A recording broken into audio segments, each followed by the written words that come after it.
Hey everyone, today we will journey together on a deep dive into the intricacies of YouTube ad bidding options.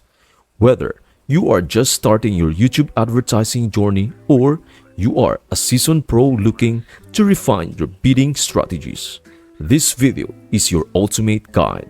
So grab a notepad and pen because by the end of this video, you will be equipped with the knowledge you need to make the most of your YouTube ad campaigns. So, let us begin. Step number 1. Understand the basics. Before we dive into the specifics, let us start with the basics. Google AdWords operates as an auction-based platform. You place bids to determine how much you are willing to pay for your ads to reach your target audience. It is like an online bidding war, but for ad placements.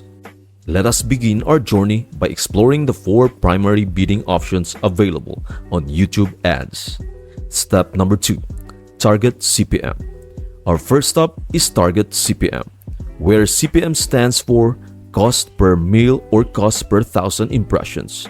With this option, you specify the amount you are willing to pay for 1,000 ad impressions.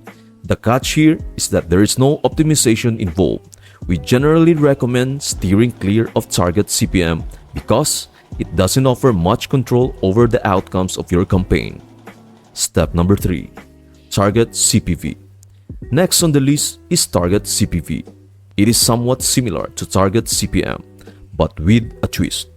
Instead of bidding for impressions, you are setting a price for a view. When you opt for this approach, YouTube optimizes your ads for views. They will change your based on viewers watching at least 20 to 30 seconds of your ad or clicking on it. However, we usually don't recommend this option for one specific reason.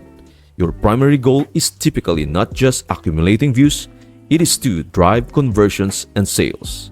Step number 4. Maximize conversions. Now, let us dive into a more common and efficient bidding option. Maximize conversions. This method charges you based on impressions like Target CPM, but with a significant difference.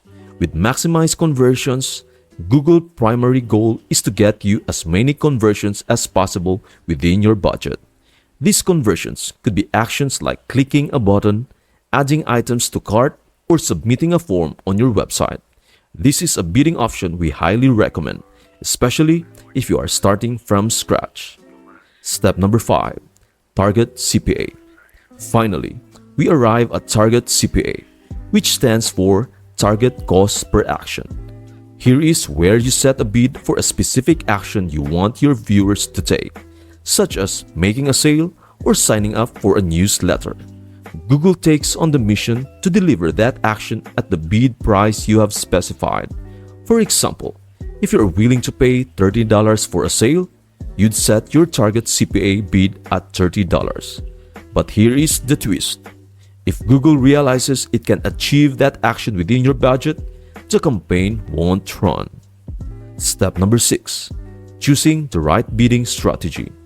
Now that we have covered the 4 primary bidding options, the question is, when should you use Target CPA? We recommend starting with maximized conversions when you have limited data or none at all. As you gather more data and accumulate around 100 to 200 conversions, consider switching to Target CPA. The beauty of Target CPA is that you can fine-tune your bidding strategy based on the insights you gather. If you find that you are getting leads for $10 or sales for $25, you can adjust your Target CPA bids accordingly.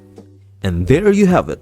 You have now got a solid grasp of the main YouTube ad bidding options and when to use each one. It is essential to choose a bidding strategy that aligns with your campaign objectives and the data you have collected. As you gain more experience, you can further optimize your bidding strategy to get the best results for your business. That's it for today. If this concept resonated with you, then stay tuned for our next video where I will introduce how to adapt to the YouTube ads changes. Thanks for watching and I will see you until the next one.